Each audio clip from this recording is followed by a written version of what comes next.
শুভেচ্ছা। পাঠ করছি আমার স্বরচিত গ্রন্থ দীপুর চোখে স্বাধীনতা। দীপু, তুমি কিন্তু খুব দুষ্টুমি করছো। আজ তোমার বাবা বাড়িতে আসলে আমি সব বলবো। তুমি কিন্তু ঠিকভাবে পড়াশোনা করছো না, স্কুলের হোমওয়ার্কও শেষ করছো না। দীপু এবার বলে উঠে, মা, আমি তো ভুলেই গেছি, আমাদের স্কুলে ২৬ মার্চ স্বাধীনতা দিবসের আয়োজন করা হয়েছে এবং এখানে চিত্রাঙ্কন প্রতিযোগিতা হবে। আমি সেখানে নাম দিয়েছি। চিত্রাঙ্কনের বিষয় মুক্তিযুদ্ধ। মা দীপুকে বলল, ঠিক আছে, তার জন্য প্রস্তুতি নাও তাহলে, আর তো মাত্র কদিন বাকি। ঠিক আছে মা।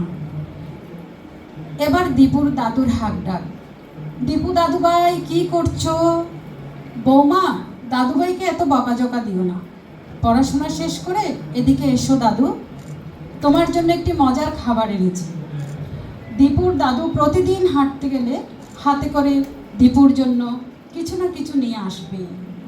দীপুর এবার বায়না, মা যাই, দাদু ডাকছে, দেখা করে আসি। দীপু, তোমার কিন্তু অনেক পড়াশোনা করতে হবে আর ভালো ফলাফলও করতে হবে। এবার তুমি ৪র্থ শ্রেণীতে উঠেছ, তোমার অনেক দায়িত্ব। ৫ম শ্রেণীতে গিয়ে তোমাকে ভালো স্কুলে টিকতে হবে। এখন দীপুর দাদু বলছে, মা, বৌমা, এত বকাঝকা দিও না বাচ্চাদেরকে, পড়াশোনাও করবে, ওরা খেলবেও। দীপু এক দৌড়ে দাদুর কাছে চলে গেল। দীপুর সাথে দাদুভাইয়ের খুব ভালো বন্ধুত্ব। দীপু আবার দাদুর কাছে জানতে চায়, আচ্ছা দাদু, মুক্তিযুদ্ধ কেন হয়েছিল? স্বাধীনতা মানে কি? গভীর দীর্ঘশ্বাস ফেলে দাদু বলে, দীপু ভাই, মুক্তিযুদ্ধ আমাদের ভাষার অধিকারের লড়াই, আর স্বাধীনতা রক্ত ভেজা কবিতা। দাদু, আমাকে বলো না সেই দিনগুলোর কথা। আমাকে মুক্তিযুদ্ধ নিয়ে ছবি আঁকতে হবে। তোমার থেকে যুদ্ধ দিনের স্মৃতিচারণ শুনে আমার ছবি আঁকার জন্য আমি একটি চিত্র মনের মধ্যে আঁকতে চাই। আমি আমার চোখে, আমার হৃদয়ে মুক্তিযুদ্ধ আর স্বাধীনতাকে ধারণ করতে চাই। ঠিক আছে দাদু ভাই, আগামীকাল স্কুল থেকে ফিরে তুমি আমার সাথে বসবে, আমি যুদ্ধ দিনের কথা সংক্ষেপে তোমাকে বলব। পরের দিন দীপু স্কুল থেকে ফিরে খাওয়া দাওয়া শেষ করে দাদুর কাছে ছুটে গেল। দাদু দীপুকে দেখে বলল, আসো দাদু, আমার কাছে এসে বসো। দীপু কাছে এসে বসলে দাদু বলা শুরু করল, মুক্তিযুদ্ধের সেই দিনগুলো ছিল জাতির জন্য ভয়াবহ। তারপরও মাতৃভাষা রক্ষায় শত্রুর মোকাবেলায় ঝাঁপিয়ে পড়ে লক্ষ কোটি মানুষ। ইতিহাসের নির্মম সত্য, যুদ্ধের সেই বিভীষিকাময় দিনগুলো এ যেন বাঙালির গৌরবোজ্জ্বল এক মহাকাব্য। আমাদের পার্শ্ববর্তী একটি গ্রামটির নাম কুসুমপুর। ১৯৭১ সালের আগে সেখানে কোনো ভয়ের ছায়া ছিল না, কিন্তু ২৫ মার্চে কালরাত্রির পর সব বদলে গেল। আকাশ জুড়ে আগুনের লেলিহান শিখা, বাতাসে বারুদের গন্ধ। গ্রামের তরুণ শফিক, যার বয়স মাত্র ২০, সে আর বসে থাকতে পারল না। তার বন্ধু সুমনের বড় ভাই ভারত চলে গিয়েছে প্রশিক্ষণ নিতে। শফিকের চোখে ছিল লাল সবুজ পতাকা, আর মনে ছিল বঙ্গবন্ধু শেখ মুজিবুর রহমানের বাসনের তেজ।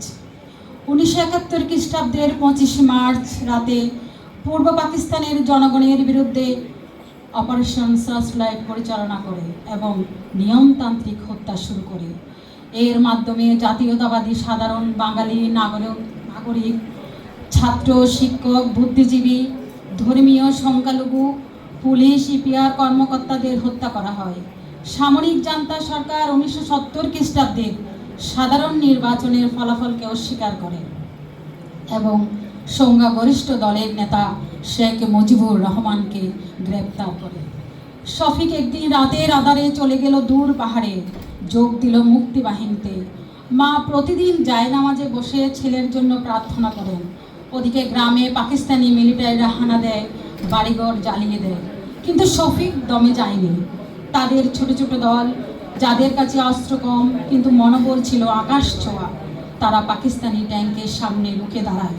তখন বাঙালি জাতির এক একটি দিন কাটে আতঙ্কে ভয়ে, কিন্তু জয়ের আশা নিয়ে সম্মুখ যুদ্ধে বীর মুক্তিযোদ্ধারা। এভাবে চলতে থাকে দিনের পর দিন। ডিসেম্বর মাসের শুরুর দিকে তীব্র লড়াই শুরু হলো। শফিকদের দল একটি গুরুত্বপূর্ণ সেতুর উপর থেকে পাকিস্তানি বাহিনীকে হটিয়ে দেয়। বিজয়ের ঠিক আগে একটি ছোট্ট লড়াইয়ে শফিকের কাঁধে গুলি লাগে। কিন্তু যখন 16 ডিসেম্বর স্বাধীন বাংলায় খবর এলো, শফিকের মনে হলো সব ব্যথা দূর হয়ে গেছে। সেদিন শফিক তার ক্ষতবিক্ষত কাঁধ নিয়ে বাড়ি ফিরল। তার মা তাকে জড়িয়ে ধরে কেঁদে ফেললেন।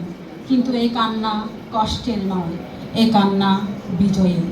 শফিক তার মাকে বলল, মা, দেশ তো স্বাধীন, এখন আর ভয় নেই।